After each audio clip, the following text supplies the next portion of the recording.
Well, good afternoon, everyone. My name is Grant Osterman. I'm thrilled to be here today for the presentation titled Teachers as Self-Directed Learning Guides. We have Louise, Mayumi, Nicholas, and James. The floor is yours. Okay, thank you so much. We're really happy to have you join us today. I'll tell you a little bit about the format that we're going to go through. At first, I will give a really brief overview of how we are going to run this, and then each of us will be speaking. So I will tell you a little bit about our background, then you will hear a short presentation from me, followed by one from James, after that one from Mayumi, and then finally one from Nick. At the end, we'll have question and answer. So if you have some questions along the way, feel free to put them into the chat. But after all four of us have finished speaking, then we can turn on mics and ask questions directly or address questions.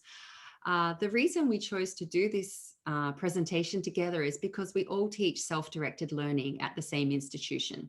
And we're very lucky because we have the classes at the same time on the same day, which means that we are able to see each other at lunchtime or after the final class very often.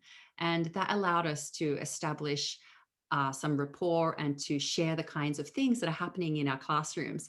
But of course, we wanted to have more opportunities to do it and show each other in detail. And we thought that if we had a forum like this, not only would we be able to find out more about what's going on in each other's classrooms as we teach the same subject from different approaches, but also to share it with others. And so that's why we are here today. We hope that we can give you some ideas about how self-directed learning could be taught, and that we can hear back from you about your thoughts on things that maybe we can incorporate in future iterations of our course. So I'm going to start by doing my session and just sharing my slides here.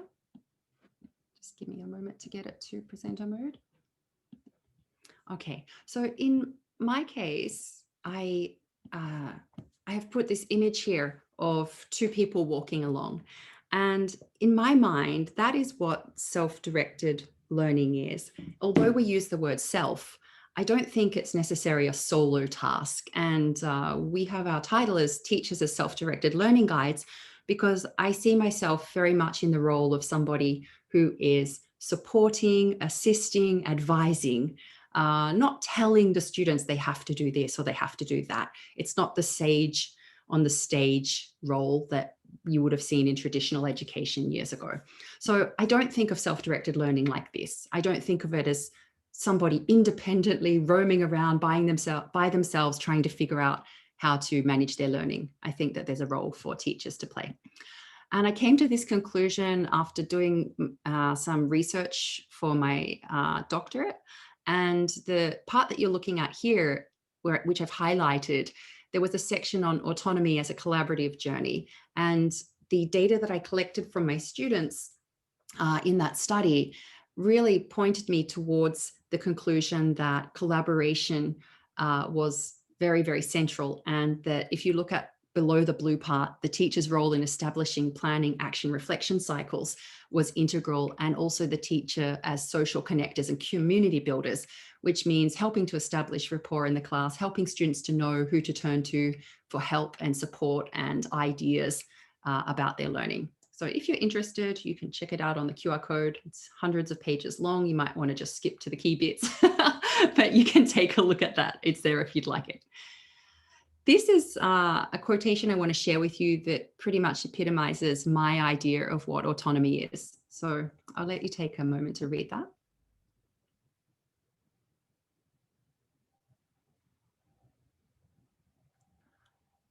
So you can see there that in my view, autonomy is something that that the learner takes charge of, that the learner is doing, but it doesn't mean that they have to do it themselves. They don't have to get there themselves. They can become autonomous, but they can have support to help them make choices. And at the end, they make the choices.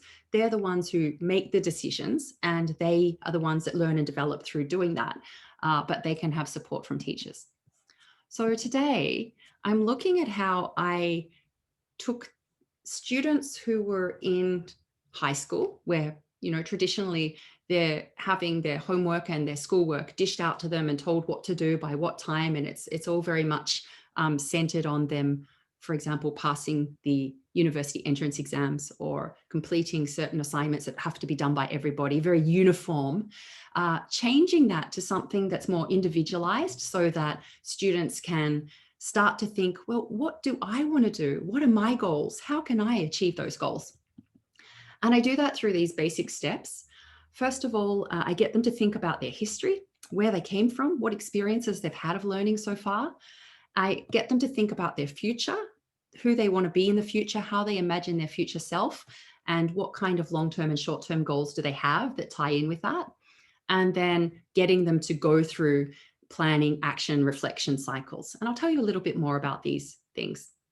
So when I have them thinking about the past, I ask them to go back to their early experiences of learning English or other languages and think about things like whether there had been a turning point in their emotions when they disliked or liked learning, if they'd had some positive or negative experiences doing certain kinds of tasks, if they'd had success and failure, and how that impacted upon them right now when they looked back on it. So this is a screenshot from a Moodle page that I have with my classes, and you can see the blue parts. They have assignments to write a language learning history for homework, and then they share that. I show them an example on YouTube of somebody who's orally shared their language learning history, and down the bottom there's examples from Chuo University that they can read from other students. So they can go and have a look and see what other people have done to get a feel for it. Because if you just suddenly say to someone, write your language learning history, they're like, what do I need to do? So I show them that it's very flexible and it's individual and there's no right answer. And they see some other things that have been produced by peers. Then I get them to think about their future self, imagining what they're going to be doing in 6 months, a year after graduation. And I get them to share that as well. And for some of them, this might be personal. So I gave them 2 choices. They could share it in a forum in Moodle, and that's something that all of their classmates can read and comment on, or they can send it to me directly as an assignment, and that means that only I see it. And it's interesting because some students choose one option and some choose the other, and it gives them that option of privacy or interaction. Once they've thought about the past and the future, I get them to think of what kind of action they can take. So they can start by outlining their long-term and their short-term goals, and their long-term goals might still be vague, and that's okay, particularly when they're coming in April and we're starting to think about this. Usually we get to the long-term goals and short-term goals section a little bit further into the course after we've done some background work in the subject, but they think about it individually. And then they have to identify some tasks that will build them towards those goals, something that they can do proactively. Then they list them in a smart way: specific, measurable, attainable, relevant, and time-based. So they, instead of, for example, for measurable, instead of saying, I'm going to watch TED Talks, finish of sentence, they will say how many times they're going to watch it or how much time they're going to devote to it. And this really helps them with not only their time management, but also being able to say whether they achieve something or not, because they have to reflect at the end and know, well, did I do it? And watch TED Talks. Well, if you put it on for 2 minutes, you watch TED Talks technically, but you need to be a lot more careful about how you list it so that you can be clear about what you're actually wanting to do. Then the idea is they take action outside of their class, all working on their individual plans. Then they come back to class and they talk to each other about it, and they tell each other whether they did it or didn't. They give themselves a percentage of achievement, and they discuss why they managed to get 100% this week or why they only managed to get 50%. What were the blocks? How can they get around them? And sharing those experiences with their classmates, I've been told by students, is quite motivating, or it gives them access to new ways of studying. And the very fact of having to talk to your classmates about it each week also pushes them, because they don't want to have nothing to talk about. So from that respect as well, it does give a little push. And so they're reflecting on the experience in this time. And when they're reflecting, I ask them to think about if they want to make any changes to the plan they'd made. So they might make a 5-week plan, and after week 1, they might realize that actually the plan that they'd made for week 2 wasn't attainable. Yeah, so they realize they need to make a change, and they can do that. The plans are flexible. They're not something that's concrete that they have to stick to. So they can modify them if they need to. And then after that, they continue the cycle into a new one. And in the SDL course that I'm teaching, we start with a limited term plan in the first semester in my class, a 4 or 5 week plan. And then they make a plan for the summer vacation. And then after the summer vacation in the second semester, they have another 5 week plan. Then they make a plan for the spring vacation. And they report back to the class in presentations that they do after each of them. So that's the basic cycle. And here's an example of how I would ask students to share their plans. This is one way that I've done it. I've done it in a number of different ways, but giving them the option of sharing as a text document or as slides and including these different things in their plan. This is as the basic, and asking them if there's anything additional they want to include. And for the summer learning plan reflection, so after they come back, they should be sharing what actually happened. So this is at a different stage as an example, what they planned to do, what they actually did, why, how they felt about it, what they learned, and what they want to continue doing. And that gets them thinking about their next plan that they're making.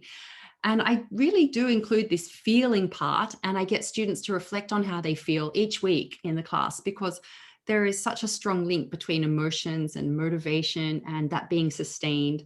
So it's a very important thing to include from my point of view.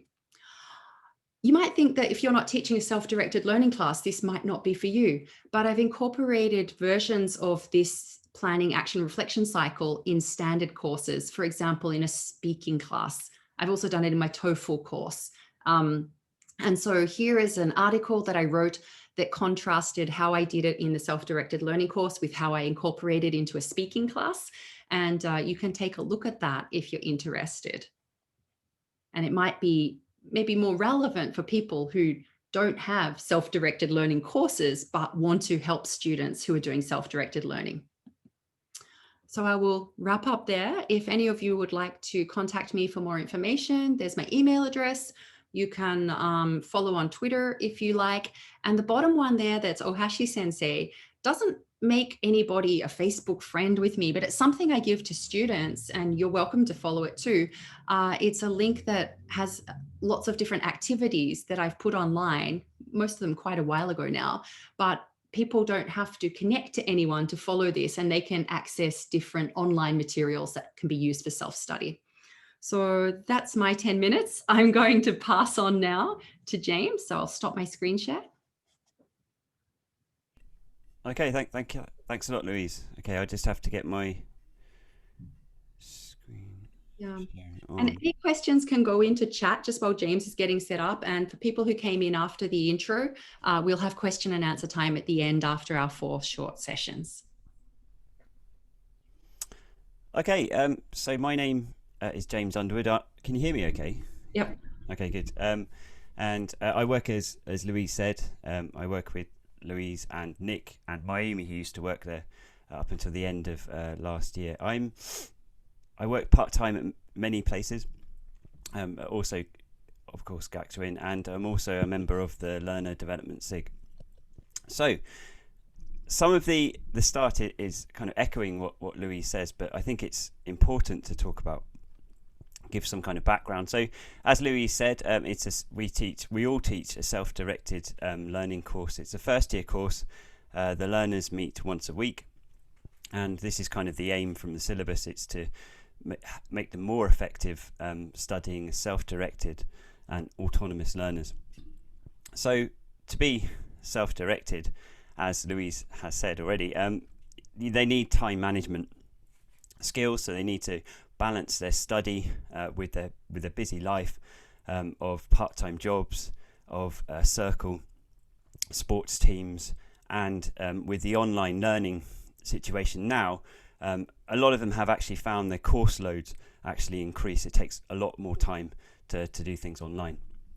Goal setting, as Louise said before, so I have them make as Louise does, a kind of long-term or vision goal. I think it's good for them to have big goal to work towards.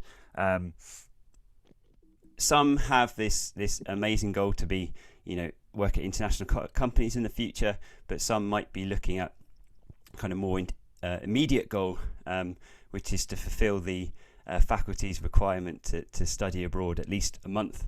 So they need the skills for that. Also, obviously evaluating and reflecting on performance, reporting on their English language learning. So the course evaluation criteria is kind of this. They've got participation, learning plans, as Louise has said.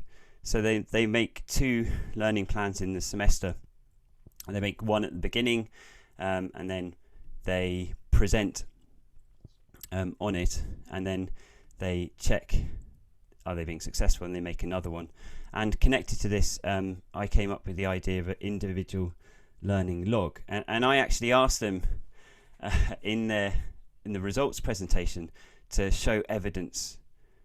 You say that you've done something, but can I actually see the evidence? And I think this can be motivational for them. At least it has been in the past. And this is, Louise said, I think Kolb's planning action reflection cycle, and this is kind of variation which is known as PDCA. I think it's from the kind of business context where you make a plan, you design a learning plan, you carry it out, and then you check, are you being successful or not, and then you act, means you make changes.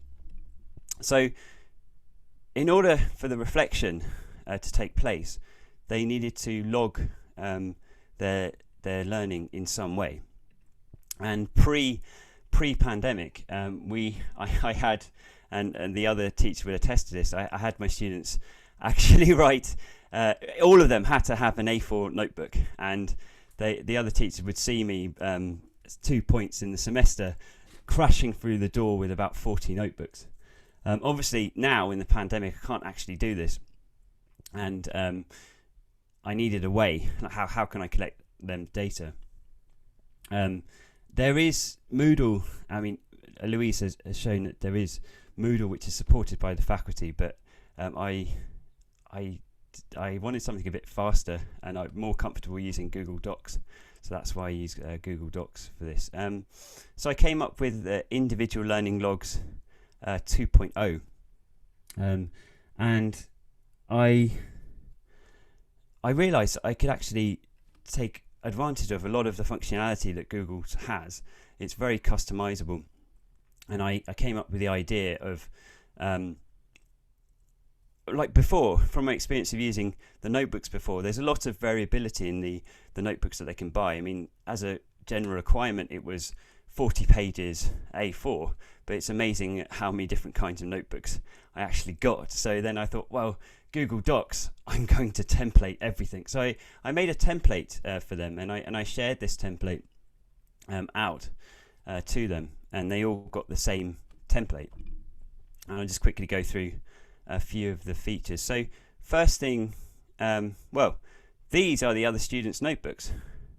Okay, so it's tabbed, so I can easily flick through and compare what the students are doing. I don't have this open all the time, but they are. So I created the template, I sent it to them with Google in the URL, which you could share as an editable link. If you cut the edit part and then you put the last backslash, which is the edit, blah, blah, blah, blah.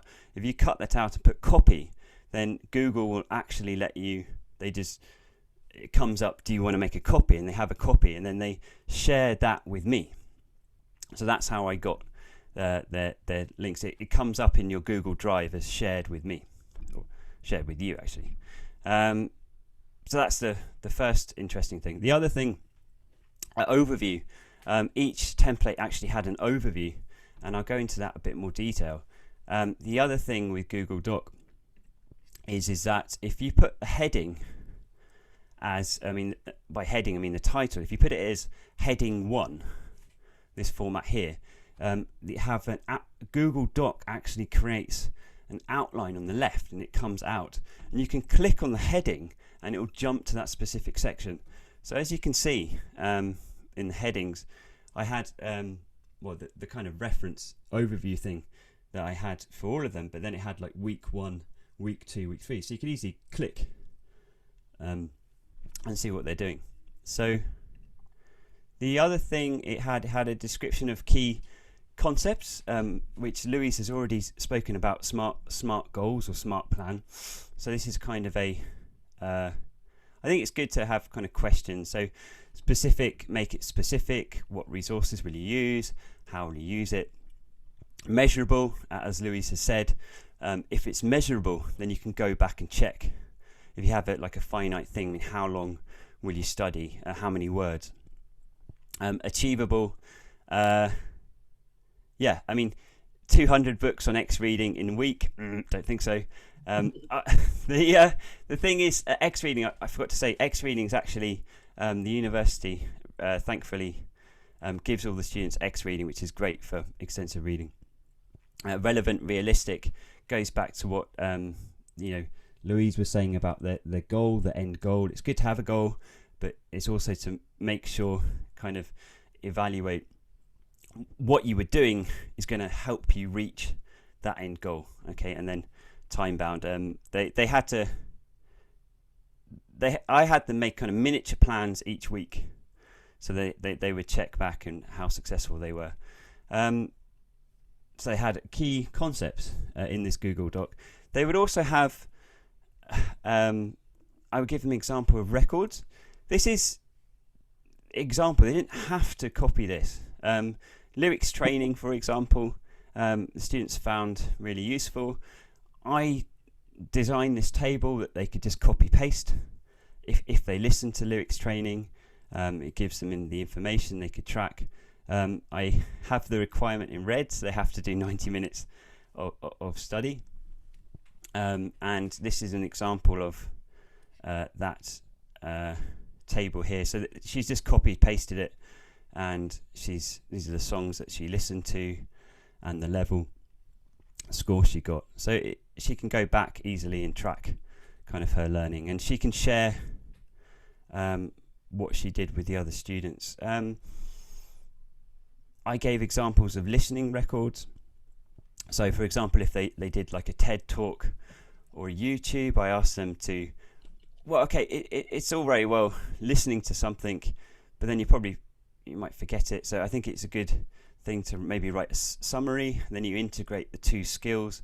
You've got the listening skill, and then you've got the writing combined, which I think is a good thing. So this is an example of what they could put. Notice I put try to answer some of these questions. I mean, I don't have to answer all of them, but it certainly, if you try to answer quite a lot of them, you get a lot of writing. This is a example of that. This is another student. She went off and she did some really great stuff. She, as you can see from this summary, she's quite high level. And she's obviously choosing talk. I mean, she was herself, a female student, so she's choosing things that are relevant and connecting to her life. The other thing I did with Google Docs that I thought was cool is kind of a integration of paper, I guess. I still think that making notes on paper is still useful, and there's a lot of research that says that handwriting, if you do handwriting, it does have a better connection to the brain. So they did, for example, have to do some vocabulary work. This is actually this is from a vocabulary book, but it shows it kind of interesting. I found it interesting. It's got I don't know if you can see, you've got the Japanese coming underneath, and this is quite good collocations. These all collocate, so I was quite impressed. And this is another example of a news article that they chose. So you've got a good example of. I chose this actually when I saw it because there are some positives in the COVID-19 pandemic. I mean, love in the COVID-19 pandemic. I thought that was quite nice. So I just put that in there. There are some positives. Okay. Next, application. So this is the X reading thing. I've blanked out a name. I hope her name is not here. But yeah, this is a record of their learning. So they can easily take a screenshot of an app that they use and put it in. And to get that kind of usage, so I have two things I used.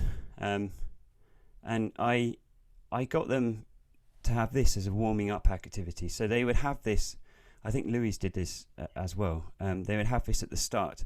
So they have a warm up stage.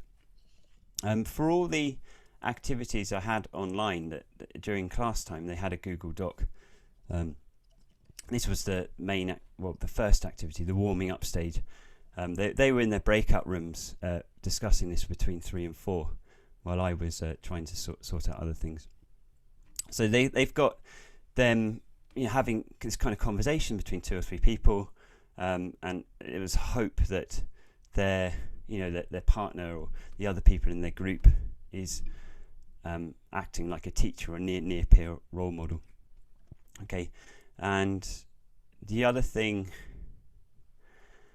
I think Louise said I was a bit strict. I mean, we did have, like, for example, we had a task that we had a lesson about vocabulary, and then I would give them one kind of task to do. This is from the same lesson. It was all about motivation, and I gave them a task to do, and then they copied this and then they put into their individual learning log, and then they answered it. And they also had individual work. I mean, I said they had kind of 90 minutes, and then maybe, this takes you about 30 minutes with the time left over. If you could do something with that, if you have time, that would be great. And these are some voices. So I'm just going to 2 more slides. This, as you can see, so this is what the students said. Studying regularly, follow my plan, that's good. Tracking, that's good. Kind of positive. And the last one I thought was quite interesting. I can visualize how hard you worked and how hard I did not. So they have kind of, they're seeing that if at the start of the lesson, maybe motivation in some way. It can be, of course, demotivating in others. Disadvantages, they forget. I mean, I said they should update it before the lesson, so they obviously feel the time pressure. And there are other things about okay, so paper, they still like kind of paper or diary. They prefer handwriting. Speaking, yeah, I did think about this. I can't leave evidence. I'm wondering how to update. Maybe they could write a summary of their speaking or something.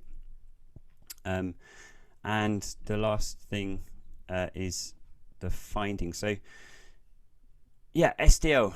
As to look through the logs, for me at least, it was self-directed learning versus demands from other courses. Some other courses were very demanding in terms, and took up a lot of their time, and that you can actually see what the students, they weren't complaining, but they did say this assignment has got to be due and it's taking a lot of time. Real snapshot of student work, real. So the students weren't only using the things that I recommended in class, they were of course using other things. They used, for example, Mikan. I think everyone had access to Quizlet, but they were using other apps like Mikan, something else. Not all students have the same time to work. Everyone has different pressure from circle, sports activity, part-time job, family life. And I just thought I'd put this. Not all students have access to the same resources. I mean, they all had X reading and Quizlet, but in some cases, quite a few are actually paying for additionally paid services. A lot of them had Eikaiwa lessons, and they were putting that in their learning log. And that's it from me. So thank you very much for listening. If you've got any questions, I'll just stop my screen share. Okay, great. We're going to move on. Thank you so much for that, James. Really informative. We're going to move on to Mayumi. If people have questions, put them in the chat, and we will have a Q&A session at the end. Okay, so let me share my slides. Can you see? Yep, got it. Okay, thanks. Okay, so the James introduced a lot of activities he had in his course, but mine is much more narrower topic, and it is teacher as a guide to promote self-directed extensive reading with HOTS and sharing. And extensive reading was included as a part of a self-directed learning activities of the course, and my presentation focuses on it. And I implemented this, HOTS and sharing is an activity name I made up, and I'll explain about it shortly. And I implemented this activity and conducted a research to see the effects. So let me share what I did here today. The idea for this study originally came from the forces framework of Quill. The forces framework consists of content, communication, cognition, and community. For the last one, community, culture is often used instead of community, but here I use the version introduced by Sophia University of community, which means collaboration and learning community, because I thought it could be a great benefit to support self-directed learners. Among these forces, content and communication can be relatively easily applied to self-directed learning too. For example, extensive reading, which this research focuses on, is a learning activity in which students enjoy content of reading materials written in the target language, which means it already includes content and communication. On the contrary, cognition and community might be a little bit difficult to apply to self-directed learning, I thought. So these may be the challenging aspects for self-directed learners, I thought. So the research question here is, can teachers guide students to apply clear framework to self-directed learning by supporting cognition and community aspects of the framework? And I named an activity for these two aspects, HOTS and sharing. HOTS means higher order thinking skills, and which is related to cognition, and sharing means community. And teachings and research context are as follows. The purpose of the study was to investigate the effects of adding an activity with higher order thinking skill and interaction, HOTS and sharing, to self-directed learning, self-directed extensive reading. And the course is, just as already explained, the self-directed learning 1, a required course for first year students at a private university in Japan. And participants were 43 students in 2 classes I was teaching. And the duration of the research was 6 weeks in spring semester 2019. And the instruction I gave were, first, students were able to choose any reading materials depending on their preferences and interests. And HOTS and sharing activity was optional for students. And I explained to them that it will not affect grades at all. And this is the process of the extensive reading weeks. I divided them into 3 phases with 2 weeks each. In phase 1, students started to keep reading log here, but there was no interactive activity. Then in phase 2, students kept reading log, and also I encouraged them to write a summary of a book they read and upload it in an online forum and write comments to their classmates' postings. In phase 3, they continued to keep reading log, and for the online forum, they wrote book reviews instead of summaries and wrote comments to others' reviews as well. From the view of the forces framework, phase 1 included content and communication, and in phase 2, community was added, and then in phase 2, cognition was added too. And this is the format of reading log, the upper one here. And I provided it with Word file, so the students were able to write it on their PC and submitted it in online in LMS, which was Moodle in our context, and it was required. And for interactive activity, in phase 2, the students wrote summaries and posted comments to other classmates' summaries like this. And in phase 3, they wrote book reviews by answering 2 questions I gave. The question 1 was, what was interesting and surprising for you and why? And the question 2 was, what can be connected or applied to your life and how? I saw the similar questions in James' work too, but I also included this one in my case too. And again, this was optional for students. And I assumed for these questions, I assumed that these questions require higher order thinking skills more compared to writing just a simple summary. For hot and sharing activity, I chose to use forum function in Moodle as an interactive platform.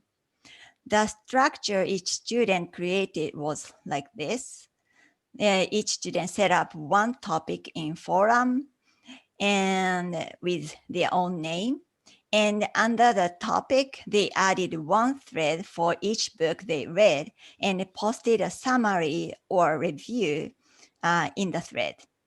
Their classmates posted their comments as responses to each summary or review.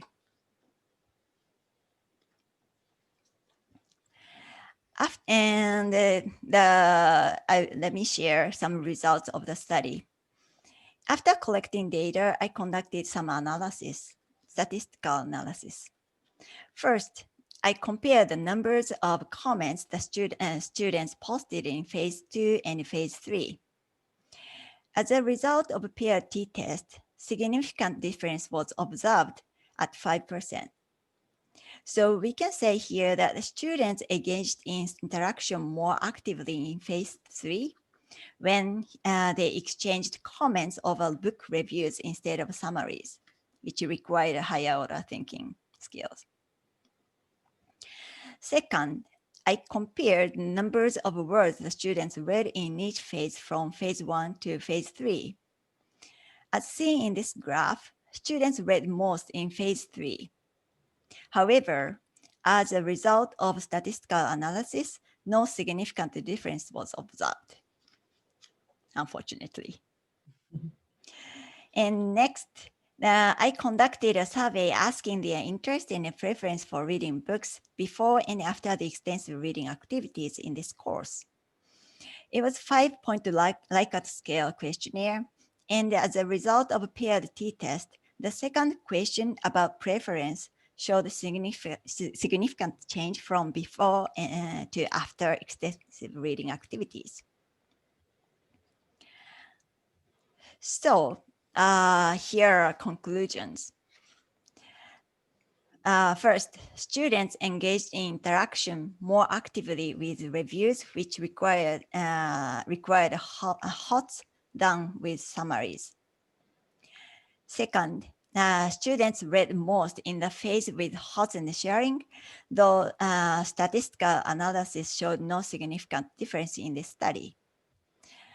I guess there is still a possibility that hot and sherry could promote self-directed, self-extensive reading, but further study is needed. I guess I said, but I hope, or I guess, I don't know. And the third one, students like the reading books better after these activities.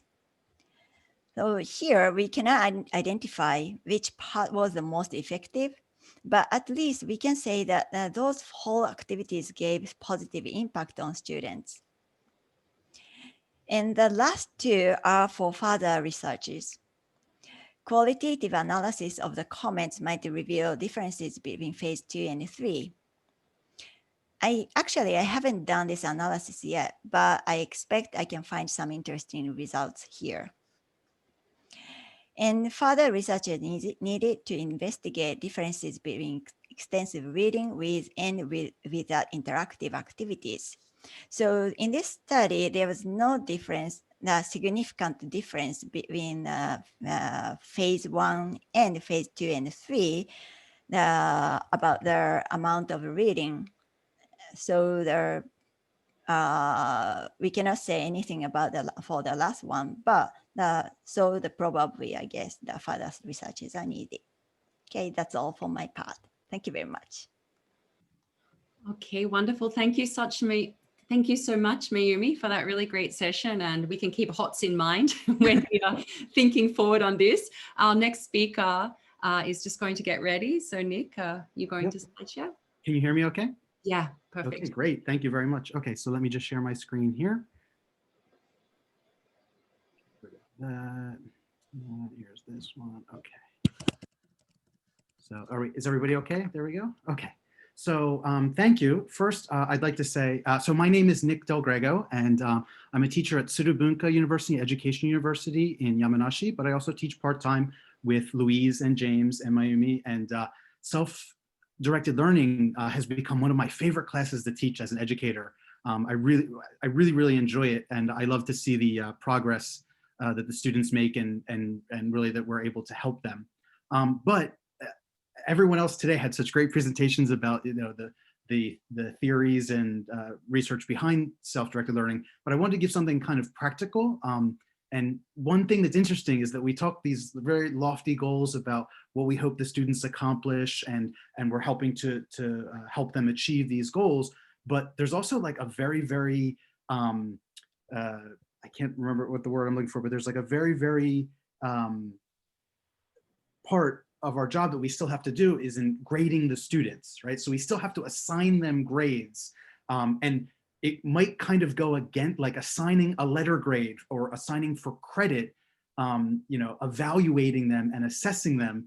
And it kind of, for some people, it might go against the feeling of self-directed learning, like you're assigning them a score. How self-directed did you become? So in the first slide, I had this question of like, how do I assess self-directed learning? And I just started thinking of students in my own class, like, do I grade them based on how much they did, how much when they set their goals, how much they did, or the quality, the difficult things that they chose to do? And then I started looking for some like more research about how the student became more organized and was able to manage the skills, manage what they chose to do. And then I started to find some interesting research articles too about what we can observe versus what we can observe. And we're still grading them. Like a lot of the benefit of self-directed learning is that they've become able to do these things on their own. And we might not be able to give them a test, a 10-question test and see and get a score and then give them that score. And then another thing that's really important, just in the term self-directed learning, are they aware of their own development? Are they able to do these things? And these kind of things, we think, okay, this is how we might assess them. And then I put a little space because then I had these two little parts down the bottom too, because this also kind of goes into our thinking with grading as well.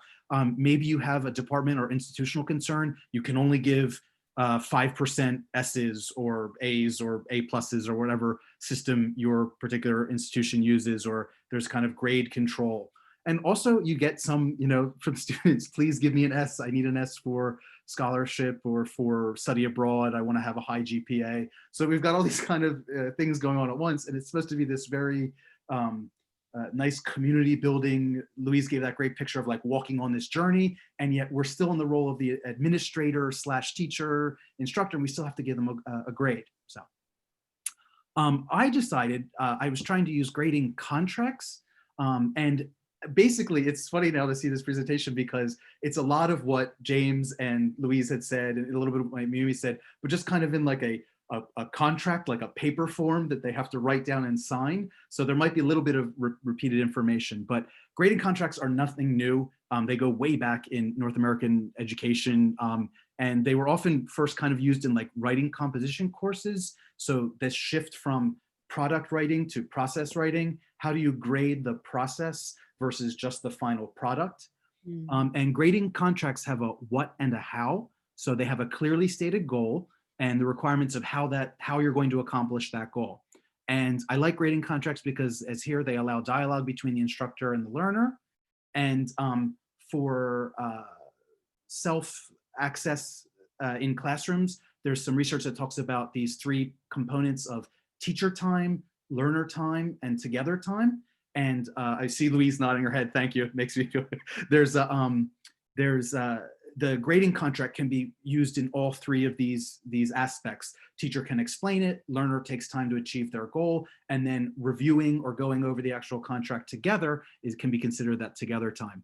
And it also takes some of the mystery out of grading. The student kind of knows what they should know what they need to do and what they need to do in order to accomplish, to achieve their goal and get the grade in the class. So I use 3 different contracts throughout the semester. I use one as a goal setting. And that's in the very first beginning of the class. Actually, this slide is perhaps better to go first. I use one in the very first week, which is a goal setting. I use one which it comes at the middle of the semester and can go in place of a midterm. And then at the final, there's a final grading contract. And that is kind of like how much have they completed. And an example of one, there would be a space for them to sign it, write their name and date, and a statement of their goal, the reasoning of why they chose this goal, any difficulties they may have in achieving this goal, and then breaking it down into weekly goals, approximately how much should they complete in a week. And then if it's the preliminary one, we're going to check again in 8 weeks. How has your progress gone? Do we need to renegotiate or revisit your goal? And then they really do, in this online time, we didn't have very much time, but before they were actually physically signing these. And it was a very interesting feeling of like, I'm signing it, you're signing it. This is a contract. We're both agreeing to this. And it kind of gave this interesting atmosphere in the classroom of the students said, I made this and now I've signed it, so I have to do this. And so I enjoyed that aspect in the class. The purpose of each stage, if we have the goal contract in the beginning, obviously it's for goal setting. It allows them to meet with the instructor in the beginning and allows them to understand what they're going to have to do each week. The midterm comes in and replaces the midterm goal contract where you check up with them after so many weeks. Actually, hold on. This is, for example, my syllabus. And then you have the first week, maybe explaining it, and they have interviews about their goal contract during the second week. You have introduced the goal, the midterm, the checkup progress interviews, and the goal contract for the end where the students are like an exit interview. So kind of replacing those traditional midterm and final exam. Okay, and in the midterm, it allows them to revisit their original goal and check on completion. Louise talked a little bit about this, and James too, maybe. Sometimes students set these kind of crazy goals for themselves in the beginning, and it's kind of okay sometimes to let them do that, because then if they have a chance, this kind of safety net, they can come back to it at the midterm and realize, I'm way behind the goal that I set for myself. And I need to adjust it and either reduce the work or change or do something. And that's one of the really great things about this class is that it allows them to learn how much they can do. And they're not doing it to please us or as the instructor or to what they think they should do, what is actually good for them and what is actually within their ability to complete within the frame of the class and afterwards. I also use the learner management system, which ours is Moodle, And this is of you as the student, but from my current class, actually, we haven't reached the final yet, but we're right in the middle of the midpoint check. And so I give the actual contract in a Word document form. I give examples of previous students, and I allow them to post their study plan online. Like Louise did with the journal, they can either send it to me as a Word document where I can only see it, or they can post it here online and other students can see it. Almost all of the students have chosen to do it online and to post it and get feedback from me and to see what their peers are doing as well. So it's very, very helpful. I enjoy it. As we get down to the final class, I'll unlock these materials and they'll see the example, and they can post it again online or send it to me. The benefits from using a goal grading contract for the learner, I've said this before, but they know what to expect for the grade, and they can self-motivate themselves because they're the ones that have kind of decided what they're going to have to do, and they have some control. They're able to adjust and discuss with the instructor. For benefits on the instructor side, it's evenly spaced throughout the semester. You're not getting a final project or an essay at the very end. You're walking along the journey with them and checking in on them at different points, and you can see their progress as it's going along. Another thing I really like about this is that when you do grading contracts and perhaps you have an interview where you discuss it with the learner, the evaluation time then is directly beneficial to the learner because they can adjust or adjust their goal contract. You're not giving feedback on an essay. I'm sure many people have spent large amounts of time giving students feedback, and either the student doesn't do something based off of the feedback or doesn't pay attention to the feedback, only pays attention to the grade. So in this case, talking through to students is, talking through during the grading contract can be very beneficial. And for those out there who are still worried, as the role of the administrator, you don't want everyone giving themselves all S. Because you're negotiating with the student as well, you still retain some control. It's not them just a free-for-all grading themselves. So here are two examples. Maybe this is difficult to see. Let me zoom out. Second. Okay. And let's see here. So this student gave, this is the final one. And particularly in my class, when the students are giving their final grading contracts, going through with the teacher, myself, they're also presenting to other students in little groups, and then everyone kind of rotates around like a poster presentation in the classroom. So student gave the goal for their class and how much they achieved throughout the entire course, what was difficult, what was interesting to them. If they could go back through the class and start again, how would they change their goal? What grade would they give themselves? And what will they do over the summer? In our particular program, the goal continues over into the summer, into the next program. So this was a spring course. Another student basically did the same thing, goal for the class, final goal, and why it was important and interesting to her or him. And if he or she could start again, why would they change, or what would they change? And I used some resources. And I think that's about it for me. So sorry, I rushed because I wanted to make sure we had enough time to have a few question and answer moments at the end, but thank you very much. And I look forward to your questions. So thank you. Okay, thank you so much. Well, what a pleasure it's been to be able to work with my colleagues at our institution and share what we are doing and also share it with you. And I'd like to take the opportunity now to ask you to put on your microphones if you're a participant in this session.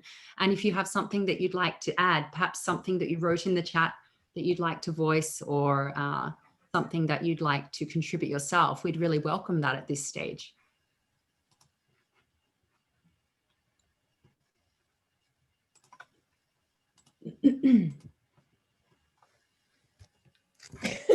Kay, go on. Yeah, I want a question from Kay, please. It's not really a question. I just wanted to thank you all because for sharing what you have been doing, and which is very educational.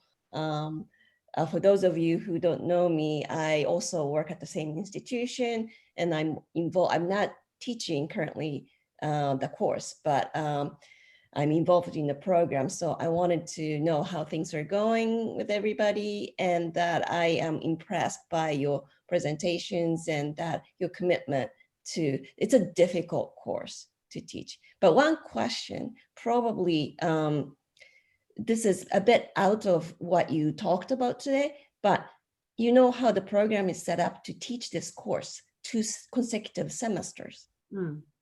Yeah, and with first-year students as a required course. How do you feel about that? I Pros think, and cons?